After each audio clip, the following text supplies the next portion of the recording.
I started my technology career in 1990. I was a sophomore in college with no tech background. I had paid for a lot of my school and was desperate to get a job. I found a paid internship at a reinsurance brokerage, performing junior level database programming. I didn't know how to program, and I might have fudged a little bit on my technical prowess. This was soon obvious to everyone around me, including my supervisor, so my internship dried up fast. I was scrambling to make ends meet, so I decided to work for a temp agency.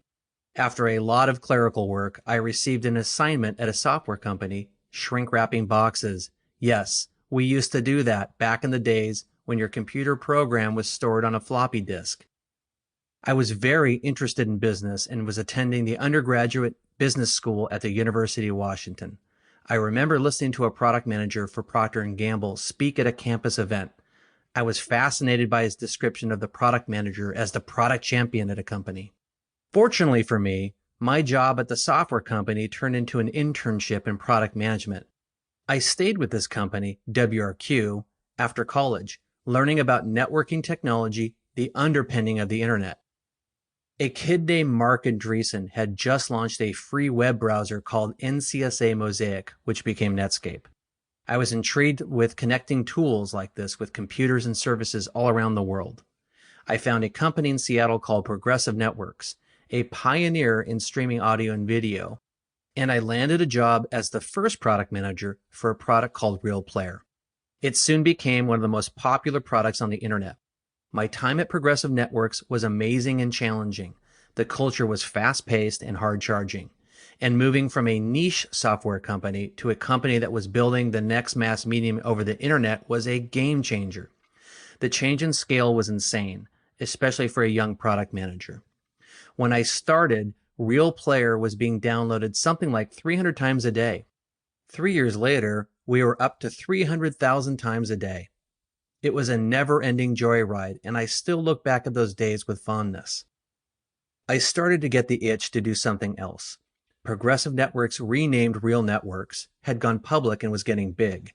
I worked with a talented business development executive named Mika Salmi, who envisioned content being streamed across your phone, your PC, your internet-connected TV, etc. This was very prescient at the time, considering most of us were browsing the internet over dial-up modems.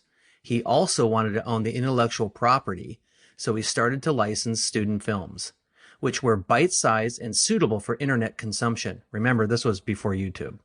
The idea was to create an internet-based entertainment company that owned a large catalog of live-action and animated short-form content. The company was Atom Films, and I became its president. We had a who's who of investors and board members. It was backed by Sequoia Capital, Intel, Allen & Company, and many others.